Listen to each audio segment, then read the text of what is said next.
213/8 എന്ന സംഖ്യയുടെ ഒറ്റയുടെ സ്ഥാനത്തെ അക്കം ഏത്? നമുക്ക് 213/8 ഒറ്റയുടെ സ്ഥാനത്തെ അക്കം കണ്ടുപിടിക്കണം. അതിനായിട്ട് നമ്മൾ ചെയ്യേണ്ടത് ഇത്രയേ ഉള്ളൂ.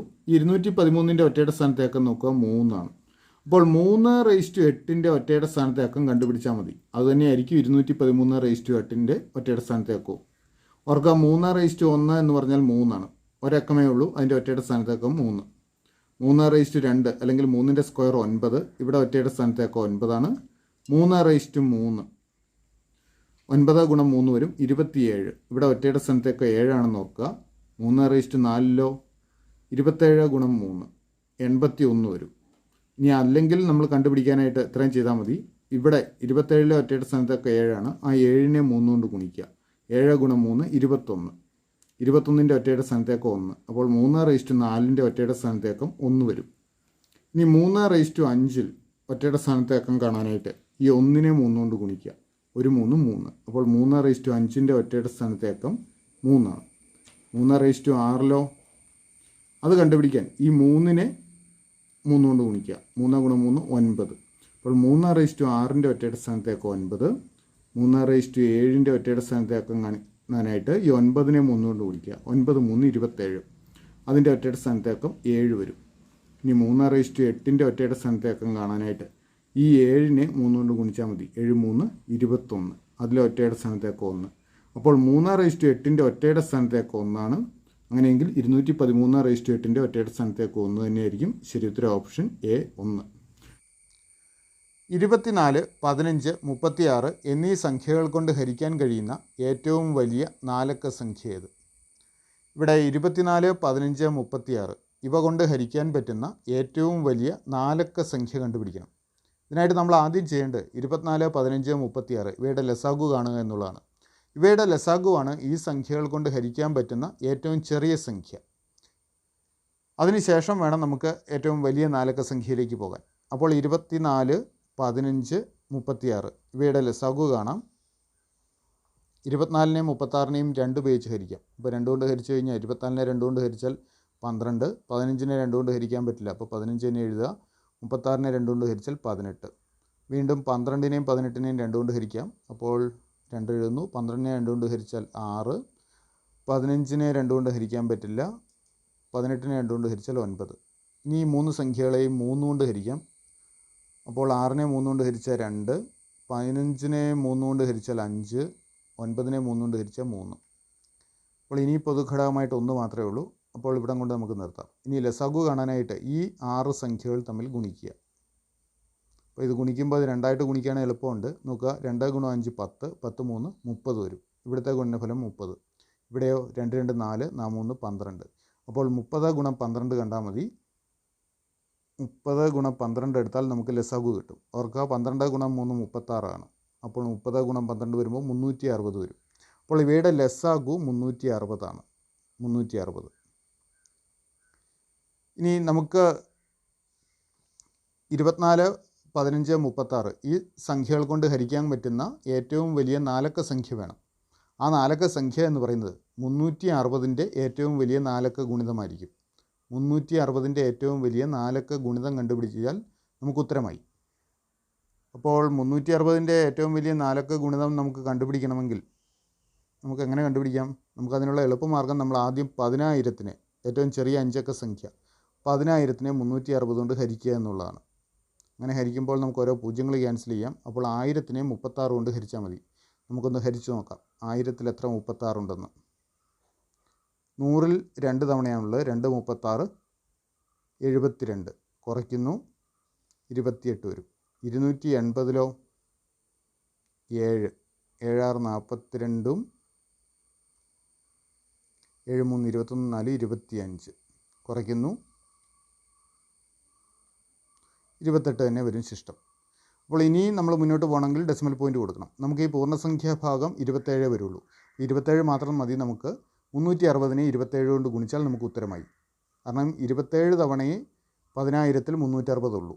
അപ്പോൾ 360നെ 27 കൊണ്ട് ഗുണിച്ചു കഴിഞ്ഞാൽ 360ൻ്റെ ഗുണിതമായ ഏറ്റവും വലിയ നാലക്ക സംഖ്യ നമുക്ക് കണ്ടുപിടിക്കാൻ പറ്റും.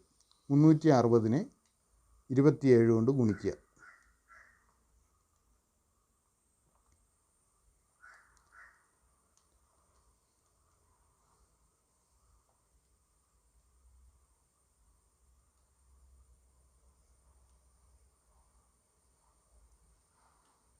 അപ്പോൾ 9720 എന്ന് കിട്ടും. അപ്പോൾ 360-ൻ്റെ ഗുണിതമായ ഏറ്റവും വലിയ നാലക്ക സംഖ്യ 9720 ഇതുതന്നെയാണ് 24, 15, 36 ഈ സംഖ്യകൾ കൊണ്ട് ഹരിക്കാൻ കഴിയുന്ന ഏറ്റവും വലിയ നാലക്ക സംഖ്യയും. അപ്പോൾ ഉത്തരം 9720. ശരി ഉത്തരം ഓപ്ഷൻ സി 9720. 527.864 എന്ന ദശാംശ സംഖ്യയിൽ എത്ര നൂറിലൊന്നുകളുണ്ട്? നമുക്കിവിടെ 527.864 ഇതിലെ നൂറിലൊന്നുകളുടെ എണ്ണം കണ്ടുപിടിക്കണം. അപ്പോൾ ഇവിടെ ഡെസിമൽ പോയിൻറ്റ് വലതുവശത്തുള്ള അക്കങ്ങളാണ് നമുക്ക് ആവശ്യമുള്ളത്. ഇതിൽ ആദ്യത്തെ അക്കം 10 എണ്ണമാണ് സൂചിപ്പിക്കുന്നത്. രണ്ടാമത്തെ അക്കം 100 എണ്ണം സൂചിപ്പിക്കുന്നു. അപ്പോൾ 100 എണ്ണം എത്രയാണ്? 6 ശരി ഉത്തരം ഓപ്ഷൻ ഡി 6. ഈ 4 എന്നുള്ളത് 1000 എണ്ണമാണ് സൂചിപ്പിക്കുന്നത്. 1001. 4 1001 6 100 8 10 .864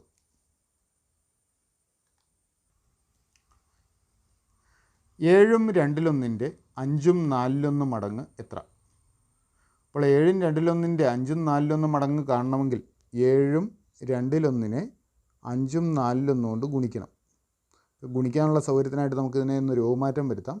അതിനായിട്ട് 7 കൊണ്ട് 2 ഗുണിക്കുക. 7 2 14, 14 അംശമായി 1 കൂട്ടുമ്പോൾ 15, 15 അംശമായിട്ട് എഴുതുന്നു, ഛേദമായിട്ട് 2, അത് 2ൽ 15 എന്ന് വരും. ഗുണം ഇവിടെ ഇതുപോലെ തന്നെ രൂപമാറ്റം വരുത്തുന്നു. 5 4 20, 21 21, 21/4 എന്ന് വരും. ഇപ്പോൾ രണ്ട് ഭിന്നസംഖ്യകൾ തമ്മിൽ ഗുണിക്കുക. ഗുണിക്കാനായിട്ട് ഇവയുടെ അംശങ്ങൾ തമ്മിൽ ഗുണിച്ച് അംശമായും ഛേദങ്ങൾ തമ്മിൽ ഗുണിച്ച് ഛേദമായിട്ടും എഴുതുക. 15 × 21 ഓർക്കുക, 15 × 20 300. അപ്പോൾ 15 × 21 ആകുമ്പോൾ 315 വരും. 315/2 × 4 8. 315നെ 8 കൊണ്ട് ഹരിച്ചാൽ നമുക്ക് ഉത്തരമായി. 315/8 31ൽ 3 തവണയാണ് ഇട്ടുള്ളത്. 3 8 24, കുറയ്ക്കുമ്പോൾ 7 കിട്ടും. 75, 75ൽ 9, 9 8 72, ശിഷ്ടം 3 വരും. ഇനി മുന്നോട്ട് പോകണമെങ്കിൽ ഡെസിമൽ പോയിൻ്റ് കൊടുക്കണം. 39 പോയിൻറ്റ്. ഇനി 0 ചേർക്കുക. 30ൽ 3 തവണ. 3 8 24. നമുക്കപ്പോൾ ബാക്കി കാണേണ്ട ആവശ്യമില്ല, കാരണം നമുക്ക് ഇപ്പോൾ തന്നെ ആൻസർ വ്യക്തമായി. 39.3 വരുന്ന ഒരു ഓപ്ഷൻ മാത്രമേ ഉള്ളൂ, ഓപ്ഷൻ സി. അതുകൊണ്ട് ശരി ഉത്തരം ഓപ്ഷൻ സി തന്നെയായിരിക്കും. 39.375 ആയിരിക്കും ഉത്തരം. 36 × 24 = 864 ആയാൽ 0.036 × 2.4 = ഡാഷ്. ഇവിടെ 36 × 24 = 864 എന്ന് നൽകിയിട്ടുണ്ട്. നമുക്ക് 0.036 × 2.4 എത്രയെന്ന് കണ്ടുപിടിക്കണം. അപ്പോൾ ഈ തന്നിരിക്കുന്ന രണ്ട് സംഖ്യകളും ഡെസിമൽ നമ്പേഴ്സാണ്. ഇതിലെ പോയിൻ്റ് ഒഴിവാക്കി കഴിഞ്ഞാൽ ഈ സംഖ്യകൾ എങ്ങനെയാവും? 0036 × 24 എന്ന് വരും. രണ്ട് സംഖ്യകളിലെയും പോയിൻ്റ് ഒഴിവാക്കി കഴിഞ്ഞാൽ. ഇനി ഇവിടെ ഇടതേ അറ്റത്ത് 2 പൂജ്യങ്ങളുണ്ട്. ഇടത്തേ അറ്റത്തിരുന്ന പൂജ്യങ്ങൾക്ക് വാല്യൂ ഇല്ല, അതായത് പൂജ്യങ്ങൾ ഒഴിവാക്കാം. അപ്പോൾ 36 × 24 എന്ന് തന്നെ വരും. അപ്പോൾ ഇവയുടെ ഉത്തരം കാണാനായിട്ട് ഈ ഡെസിമൽ പോയിൻ്റ് ഒഴിവാക്കിയാൽ ഇത് 36 × 24 തന്നെയാണ്. അപ്പോൾ 36 × 24ൻ്റെ വാല്യൂ എഴുതി അതിൽ ഡെസിമൽ പോയിൻ്റ് കൊടുത്താൽ മതി. ഇനി 36 × 24ൻ്റെ വാല്യൂ എത്രയാണ്? 864. ഇനി ഇതിനകത്ത് ഡെസിമൽ പോയിൻ്റ് എവിടെ കൊടുക്കണം എന്ന് നോക്കാം. നോക്കുക, ഇതിൽ ഡെസിമൽ പോയിൻറ്റിന് ശേഷം 3 അക്കങ്ങളാണുള്ളത്. ഡെസിമൽ പോയിൻറ്റിന് വലതുവശത്ത് 3 അക്കങ്ങൾ.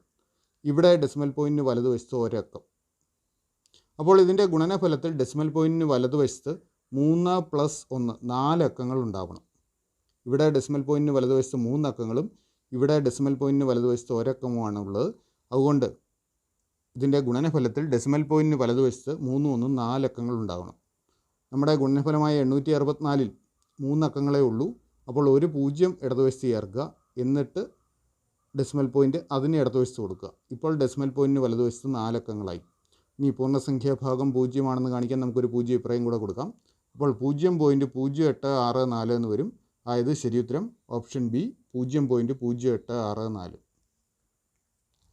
75ൻ്റെ 20% 180ൻ്റെ 45% തമ്മിൽ കൂട്ടിയാൽ കിട്ടുന്ന തുക എന്ത്?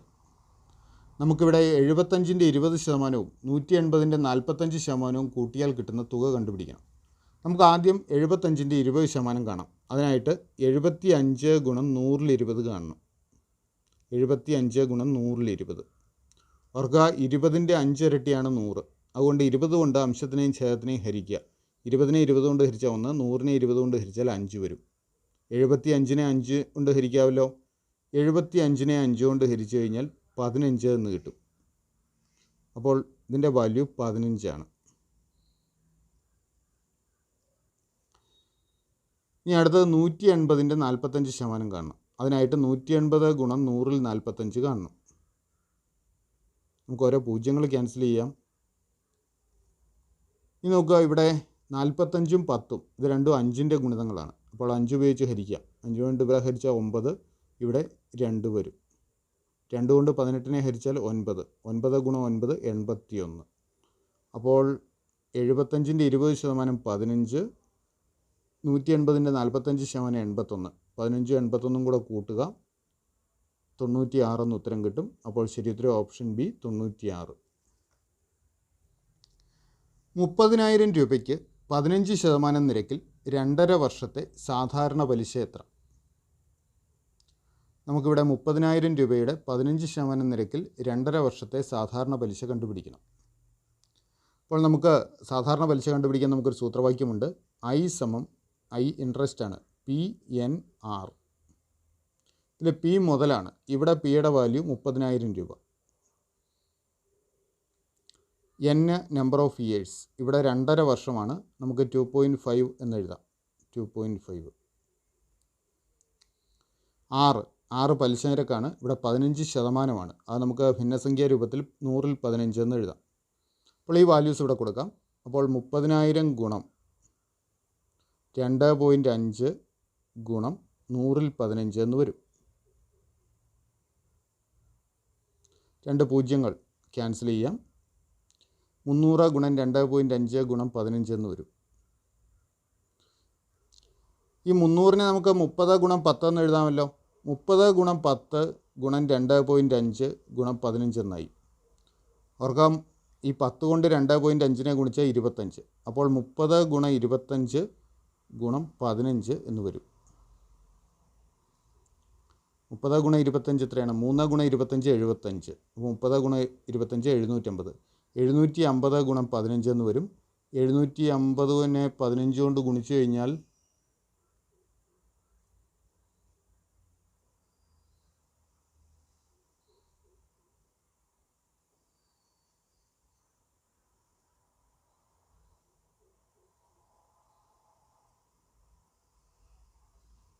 11,250 എന്ന് കിട്ടും. അപ്പോൾ 11,250 രൂപയാണ് 2.5 വർഷത്തെ പലിശയായി കിട്ടുക. ശരി ഉത്തരം ഓപ്ഷൻ എ 11,250 രൂപ. റൂട്ട് ഓഫ് 0.0676 സമം 0.26 ആയാൽ 0.026 സ്ക്വയർ എത്ര? നമുക്കിവിടെ റൂട്ട് ഓഫ് 0.0676 സമം 0.26 നൽകിയിട്ടുണ്ട്. നമുക്ക് 0.026ൻ്റെ സ്ക്വയർ എത്രയെന്ന് കണ്ടുപിടിക്കണം. ഓർക്കുക, 0.0676 ഇതിൻ്റെ സ്ക്വയർ റൂട്ട് 0.26 ആണെങ്കിൽ 0.26ൻ്റെ സ്ക്വയർ എന്ന് പറയുന്നത് ഇവിടുത്തെ സംഖ്യ ആയിരിക്കും. അതായത് 0.0676 ആയിരിക്കും. അവർക്ക് സ്ക്വയർ റൂട്ട് ഓഫ് 0.0676 സമം 0.26 ആണെങ്കിൽ 0.26ൻ്റെ സ്ക്വയർ ആയിരിക്കും 0.0676. ഇനി നമുക്ക് കണ്ടുപിടിക്കേണ്ടത് 0.026ൻ്റെ സ്ക്വയറാണ്. ഈ രണ്ട് സംഖ്യകൾ തമ്മിൽ എന്താണ് വ്യത്യാസം നോക്കുക. ഇവിടെ ഡെസിമൽ പോയിൻ്റ് ഒന്ന് ഒഴിവാക്കി നോക്കിയേ. ഡെസിമൽ പോയിൻ്റ് ഒഴിവാക്കിയാൽ ഇത് 0.26 എന്ന് വരും.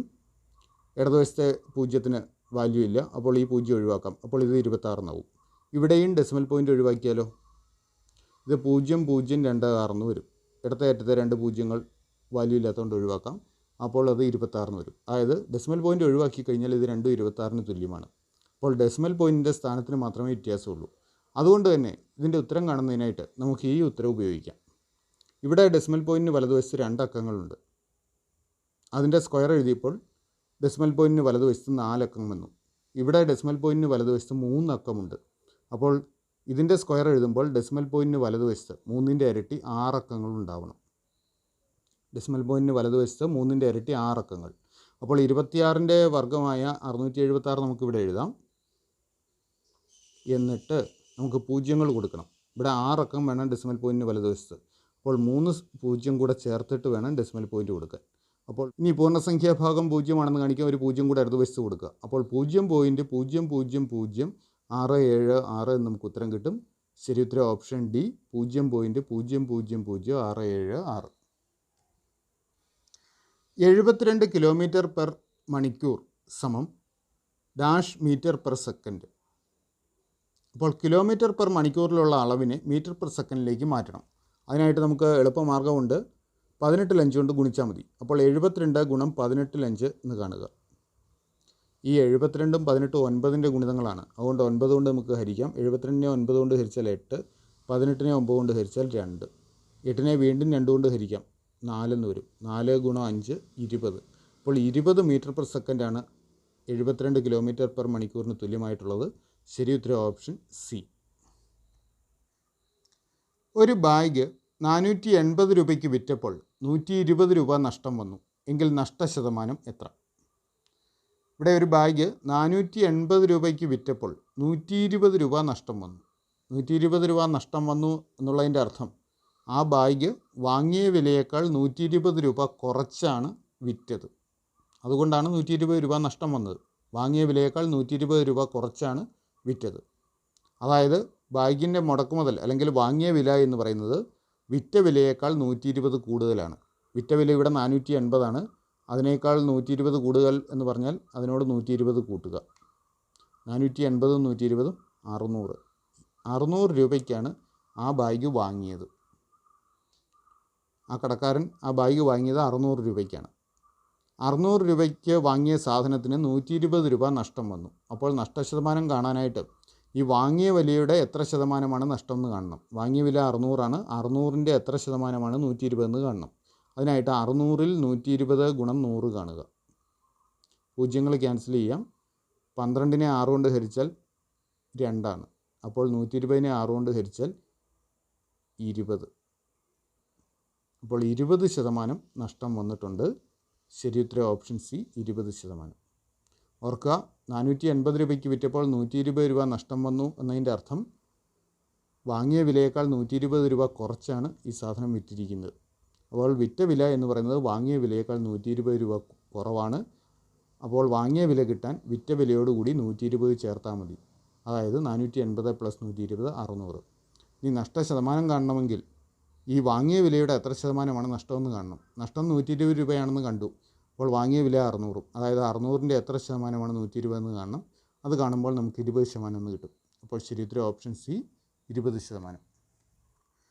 3-1നും 2-1നും ഇടയിലുള്ള ഒരു ഭിന്നസംഖ്യ താഴെ തന്നിരിക്കുന്നവയിൽ ഏതാണ്?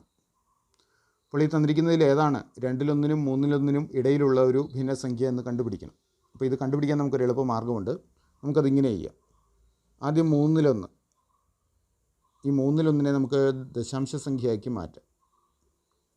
അപ്പോൾ ചെയ്യേണ്ടത് ഇത്രയേ ഉള്ളൂ. അംശത്തിൻ്റെ കൂടെ ഒരു 0 ചേർക്കുക. 10. 10നെ 3 കൊണ്ട് ഹരിക്കുക. 10നെ 3 കൊണ്ട് ഹരിച്ചാൽ എത്ര വരും? 3 9 ആണ്. 3 പോയിൻറ്റ് സംതിങ് വരും. നമ്മൾ തൽക്കാലം 3 പോയിൻ്റ് എന്നിടുക. ഇത് 3-1 തുല്യമായ ദശാംശ സംഖ്യയല്ല എന്നുള്ള കാര്യം ഓർക്കുക. ഞാൻ 0 ചേർത്തിട്ട് അതിനെയാണ് 3 കൊണ്ട് ഹരിച്ചത്. അപ്പോൾ 3 പോയിൻറ്റ് സംതിങ് വരും. ഇനി 2-1 ഇതേ രീതിയിൽ തന്നെ ചെയ്യുന്നു. അംശത്തിനോട് ഒരു 0 ചേർക്കുന്നു. അപ്പോൾ 10/2 എത്രയാണ്? 5. അപ്പോൾ ഇനി നമ്മൾ ഈ തന്നിരിക്കുന്നതിൽ ഓരോന്നിലും ഇതേ ക്രിയ ചെയ്യും. അംശത്തിനോട് ഒരു 0 ചേർത്തിട്ട് ഛേദം കൊണ്ട് ഹരിച്ചു നോക്കും. അപ്പോൾ 3നും 5നും ഇടയിലുള്ള ഒരു സംഖ്യ കിട്ടുമോ എന്ന് നമുക്ക് നോക്കാം. 3നും 5നും ഇടയിലുള്ള ഒരു സംഖ്യയാണ് കിട്ടുന്നതെങ്കിൽ അത് 3-1നും 2-1നും ഇടയ്ക്കുള്ളൊരു ഭിന്നസംഖ്യയായിരിക്കും. നമുക്ക് ആദ്യത്തെ എടുക്കാം. 15ൽ 12. ഇത് നമുക്കൊന്ന് സിംപ്ലിഫൈ ചെയ്യുകയാണെങ്കിൽ നമുക്ക് എളുപ്പമുണ്ട്. അംശത്തിനെയും ഛേദത്തിനെയും 3 കൊണ്ട് ഹരിക്കാമല്ലോ. അംശത്തിനെയും ഛേദത്തിനെയും 3 കൊണ്ട് ഹരിച്ചാൽ 4/5 എന്ന് വരും. ഇനി നമുക്ക് അംശത്തിൽ 0 ചേർക്കുക. അതായത് 40 ഛേദം കൊണ്ട് ഹരിക്കുക. 40നെ 5 കൊണ്ട് ഹരിച്ചാൽ 8. 8ആണ് വന്നത്. ഇത് 3നും 5നും ഇടയ്ക്കല്ല. അതുകൊണ്ട് 15ൽ 12 ഈ 3-1നും 2-1നും ഇടയിലല്ല. ഇനി അടുത്തതാണ് 3ൽ 2. 3ൽ 2നെ അംശത്തോട് 0 ചേർക്കുക. അപ്പോൾ 20/3 എന്ന് വരും. 20നെ 3 കൊണ്ട് ഹരിച്ചാൽ 6 പോയിൻറ്റ് സംതിങ് ആണ് കിട്ടുന്നത്. 6 തവണയാണ് 20ൽ 3 ഉള്ളത്. 6ഉം നമ്മുടെ 3നും 5നും ഇടയിലല്ല, അതുകൊണ്ട് ഇതും വിട്ടേക്കാം. ഇനി 6ൽ 5 അംശത്തിനോട് 0 ചേർക്കുക. 50 50/6. 50ൽ 6 എത്ര തവണയുണ്ട്? 8 6 48 അപ്പോൾ 8 പോയിൻറ്റ് സംതിങ് വരും. ഈ 8 3നും 5നും ഇടയിലുള്ള സംഖ്യയല്ല. ഇനി 5/12. അതിൽ 5നോട് 0 ചേർത്താൽ 50. 50നെ 12 കൊണ്ട് ഹരിച്ചാൽ എത്ര കിട്ടും? 4 പോയിൻറ്റ് 4 12 48 4 പോയിൻറ്റ് സംതിങ് ആണ് വരിക. നോക്കുക, ഈ 4 എന്നുള്ളത് 3നും 5നും ഇടയിലാണ്. അപ്പോൾ ഈ 12ൽ 5 3ൽ 1നും 2ൽ 1നും ഇടയിലുള്ള ഒരു സംഖ്യയായിരിക്കും. അപ്പോൾ ശരി ഉത്തരം ഓപ്ഷൻ ഡി 12ൽ 5. 0 2 8 14 -34. അപ്പോൾ ഈ സീക്വൻസിൽ ഈ ഡാഷിൻ്റെ സ്ഥാനത്ത് വരുന്ന സംഖ്യ ഏതെന്ന് കണ്ടുപിടിക്കണം. അപ്പോൾ ഈ സംഖ്യകളുടെ പ്രത്യേകത മനസ്സിലാക്കിയാൽ മാത്രമേ നമുക്കിവിടെ ഈ ഡാഷിൻ്റെ സ്ഥാനത്ത് വരുന്ന സംഖ്യ കണ്ടുപിടിക്കാൻ പറ്റുള്ളൂ. ഇതിൻ്റെ പ്രത്യേകത ഇത്രയേ ഉള്ളൂ. ആദ്യത്തെ 0 എന്ന് പറയുന്നത് 1 സ്ക്വയറിൽ നിന്ന് 1 കുറച്ചാണ്. 1ൻ്റെ സ്ക്വയർ 1 തന്നെ, അതിൽ നിന്ന് 1 കുറച്ചാൽ 0 കിട്ടും. ഇവിടെയോ രണ്ടാമത്തെ സംഖ്യ 2 സ്ക്വയറിൽ നിന്ന് 2 കുറച്ചതാണ്. 2ൻ്റെ സ്ക്വയർ 4, 4ൽ നിന്ന് 2 കുറച്ചാൽ 2 കിട്ടും. ഇവിടെ 3 സ്ക്വയറിൽ നിന്ന് 1 കുറയ്ക്കുന്നു. 3 സ്ക്വയർ 9ആണ്, 9ൽ നിന്ന് 1 കുറച്ചാൽ 8. അടുത്തത് 4 സ്ക്വയറിൽ നിന്ന് 2 കുറയ്ക്കുക. 4ൻ്റെ സ്ക്വയർ 16, 16ൽ നിന്ന് 2 കുറച്ചാൽ 14. നോക്കുക, 1 സ്ക്വയറിൽ നിന്ന് 1 കുറച്ചു, 2 സ്ക്വയറിൽ നിന്ന് 2 കുറച്ചു, 3 സ്ക്വയറിൽ നിന്ന് 1 കുറച്ചു, 4 സ്ക്വയറിൽ നിന്ന് 2 കുറച്ചു. അടുത്തത് 5 സ്ക്വയറിൽ നിന്ന് 1 കുറയ്ക്കണം. 5ൻ്റെ സ്ക്വയർ എത്രയാണ്? 25. 25ൽ നിന്ന് 1 കുറച്ചാൽ 24. അപ്പോൾ ഇവിടെ വരേണ്ടത് 24 നോക്കുക, ഈ ക്രമത്തിന് എടുത്തു കഴിഞ്ഞാൽ ഇത് 6 സ്ക്വയറിൽ നിന്ന് 2 കുറച്ചതാണ്. 6ൻ്റെ സ്ക്വയർ 36, 36ൽ നിന്ന് 2 കുറച്ചാൽ 34. അപ്പോൾ നമ്മുടെ 24 കറക്റ്റാണ്. ശരി ഉത്തരം option C 24. ELFA GLHA ILJA -MLNA. അപ്പോൾ ഇവിടെ അക്ഷരങ്ങൾ കൊണ്ടുള്ള ഒരു സീക്വൻസ് ആണ് നൽകിയിരിക്കുന്നത്. ഇതിൽ ഈ ഡാഷിൻ്റെ സ്ഥാനത്ത് വരുന്നത് കണ്ടുപിടിക്കണം. നോക്കുക, ഈ തന്നിരിക്കുന്ന അക്ഷരക്രമത്തിലെല്ലാം രണ്ടാമത്തെയും നാലാമത്തെ അക്ഷരങ്ങൾ ഫിക്സഡ് ആണ്.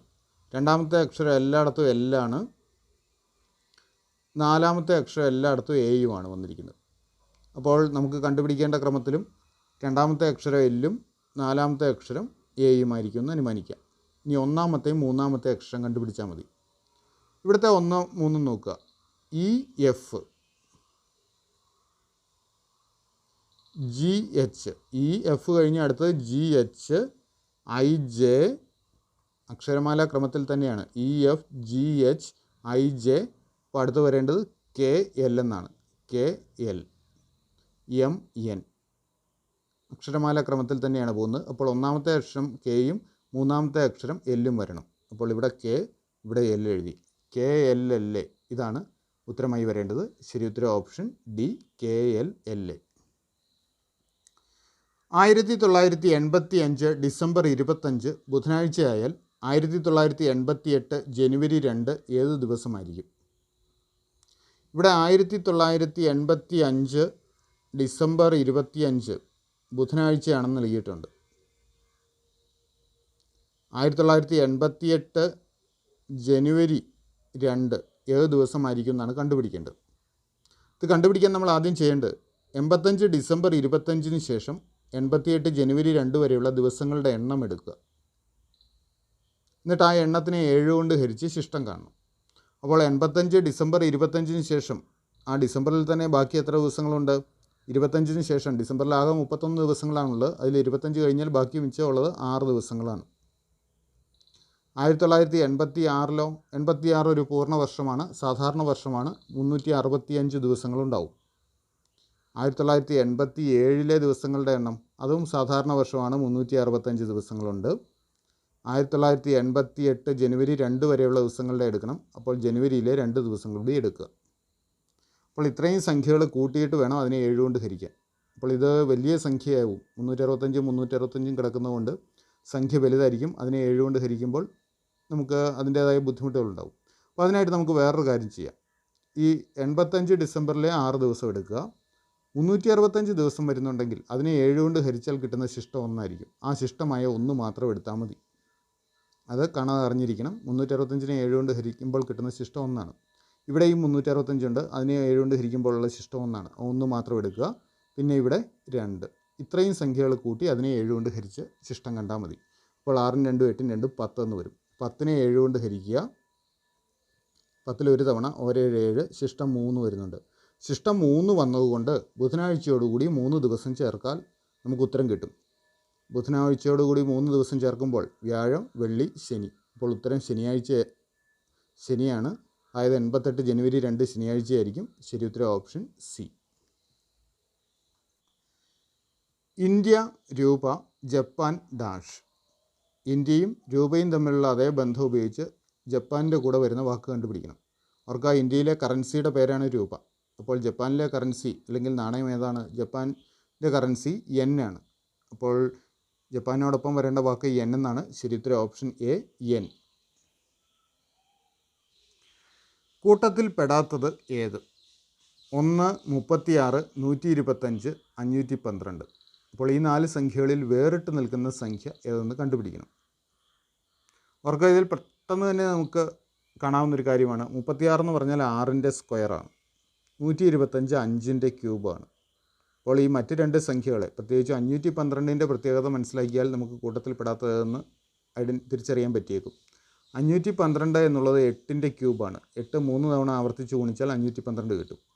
ഈ 1നെ നമുക്ക് 1ൻ്റെ സ്ക്വയറെന്നോ 1ൻ്റെ ക്യൂബെന്നോ എങ്ങനെ വേണമെങ്കിലും കാണാം. അപ്പോൾ ഇതിനെ 1ൻ്റെ ക്യൂബെന്ന് കണ്ടു കഴിഞ്ഞാൽ ഇവിടെ 3 എണ്ണം ക്യൂബുകളാണ്. 1 ക്യൂബ്, 5 ക്യൂബ്, 8 ക്യൂബ്. 6ൻ്റെ സ്ക്വയർ മാത്രം ഇക്കൂട്ടത്തിൽ വേറിട്ട് നിൽക്കുന്നുണ്ട്. അതായത് 36 ഇക്കൂട്ടത്തിൽ പെടാത്തത്. ശരി ഉത്തരം ഓപ്ഷൻ ബി. രാമുവിന് ക്ലാസ്സിൽ 14ാം റാങ്ക് ഉണ്ട്.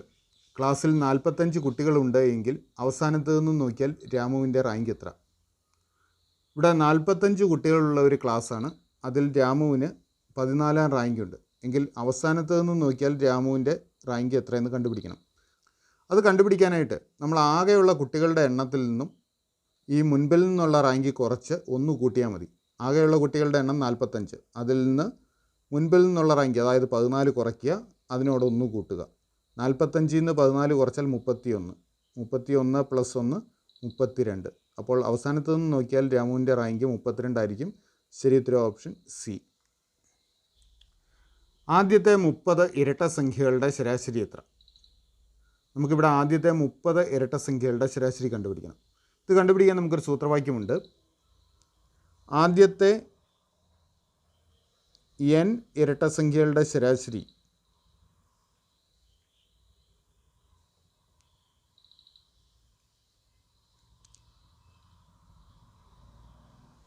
n+1 ആയിരിക്കും. അവർക്ക് ആദ്യത്തെ n ഇരട്ട സംഖ്യകളുടെ ശരാശരി n+1 ആണ്. നമുക്കിവിടെ ആദ്യത്തെ 30 ഇരട്ട സംഖ്യകളുടെ ശരാശരിയാണ് കാണേണ്ടത്. അപ്പോൾ ആ ശരാശരി എന്ന് പറയുന്നത് 30 + 1, അതായത് 31 ആണ്. അപ്പോൾ ആദ്യത്തെ 30 ഇരട്ട സംഖ്യകളുടെ ശരാശരി 31 ആണ്. തന്നിരിക്കുന്ന ഓപ്ഷൻസിൽ 31 ഇല്ല. ഉത്തരം 31.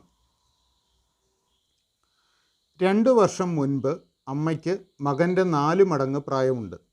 2 വർഷം കഴിഞ്ഞാൽ അമ്മയ്ക്ക് മകൻ്റെ 3 മടങ്ങ് പ്രായം ആകും. എങ്കിൽ മകൻ്റെ ഇപ്പോഴത്തെ പ്രായം എത്ര? ഇവിടെ അമ്മയുടെയും മകൻ്റെയും പ്രായങ്ങൾ തമ്മിലുള്ള ബന്ധമാണ് നൽകിയിരിക്കുന്നത്. മകൻ, അമ്മ. നമുക്ക് ഈ ബന്ധം നമുക്കൊന്ന് നോക്കാം. 2 വർഷം മുൻപത്തെ കാര്യം തൊട്ടാണ് തുടങ്ങുന്നത്. അപ്പോൾ അത് നമുക്ക് അവിടെ തന്നെ തുടങ്ങാം. 2 വർഷം മുൻപ്. അപ്പോൾ 2 വർഷം മുൻപ് മകൻ്റെ പ്രായത്തിൻ്റെ 4 ഇരട്ടിയായിരിക്കും അമ്മയുടെ പ്രായം.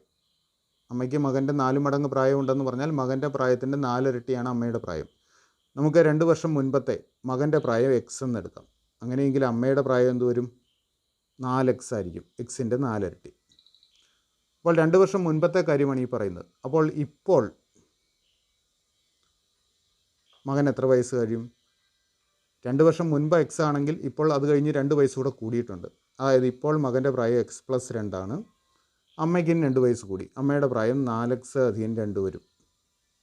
ഇനി 2 വർഷം കഴിഞ്ഞാലോ? 2 വർഷം കഴിഞ്ഞാൽ ഇനി 2 വർഷം കൂടെ കഴിയുമ്പോഴോ മകന് വീണ്ടും 2 വയസ്സ് കൂടും. അതായത് x+2 കൂടി 2ഉം കൂടെ കൂടും. അതായത് x+4 ആയിരിക്കും മകൻ്റെ പ്രായം. അമ്മയ്ക്കോ? അമ്മയ്ക്കും 2 വയസ്സ് കൂടും. 4x + 2 കൂടി 2ഉം കൂടെ കൂടും. അതായത് 4x + 4 എന്ന് വരും. ഓർക്കുക, 2 വർഷം മുൻപത്തെ മകൻ്റെ പ്രായം എക്സ് എന്ന് എടുക്കുക. അപ്പോൾ അന്ന് അമ്മയ്ക്ക് മകൻ്റെ 4 മടങ്ങ് പ്രായമുണ്ട്.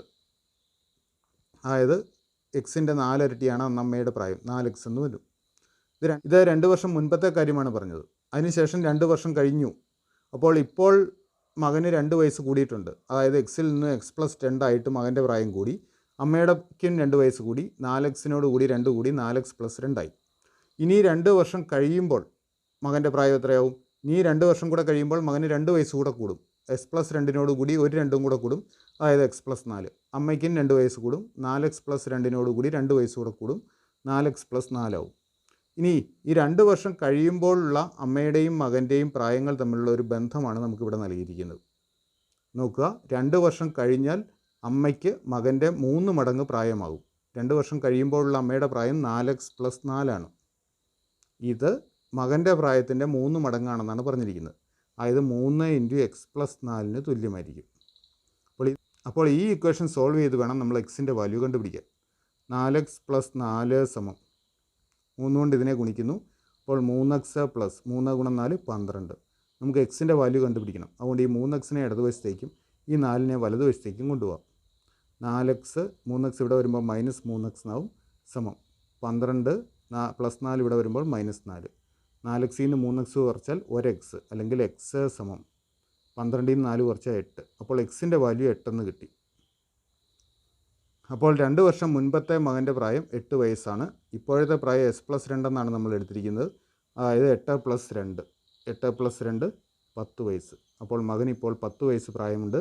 ശരി ഉത്തരം ഓപ്ഷൻ ഡി. ഒരു കോഡ് ഭാഷയിൽ ലോട്ടസ് എന്ന വാക്കിനെ 26437 എന്ന് എഴുതിയാൽ അതേ കോഡ് ഭാഷ ഉപയോഗിച്ച് TULSO എന്നത് എങ്ങനെ എഴുതാം? ഇവിടെ നോക്കുക, ലോട്ടസ് ഈ വാക്കിൻ്റെ കോഡായിട്ട് നൽകിയിരിക്കുന്നത് 26437 ആണ്. അങ്ങനെയെങ്കിൽ TULSO ഇതിന് കോഡ് എന്തായിരിക്കും എന്നാണ് കണ്ടുപിടിക്കേണ്ടത്. നോക്കുക, ലോട്ടസിലെ അതേ അക്ഷരങ്ങൾ തന്നെയാണ് ഇതിലും ഉള്ളത്. ക്രമം മാത്രമേ വ്യത്യസ്തമുള്ളൂ. അപ്പോൾ നമുക്ക് ഈ ഓരോ അക്ഷരത്തിൻ്റെയും താഴെ വരുന്ന നമ്പർ അതിൻ്റെ കോഡായിട്ട് ഉപയോഗിക്കാം. നോക്കുക, അതായത് എല്ലിൻ്റെ കോഡ് 2 എന്നും ഒയുടെ കോഡ് 6 എന്നും ടിയുടെ കോഡ് 4, യുവിൻ്റെ കോഡ് 3, എസിൻ്റെ കോഡ് 7 ഇങ്ങനെ നമ്മൾ കൊടുത്തു നോക്കാം. അപ്പോൾ ടിയുടെ കോഡാണ് ആദ്യം വേണ്ടത്. ടി 4 ആണ്. 4, യു 3, എൽ 2, എസ് 7, ഒ 6. അപ്പോൾ 4, 3, 2, 7, 6 ഇതായിരിക്കും TULSOയുടെ കോഡ്. 4, 3, 2, 7, 6 ഓപ്ഷൻ സി ആണ്. ശരി ഉത്തരം ഓപ്ഷൻ സി.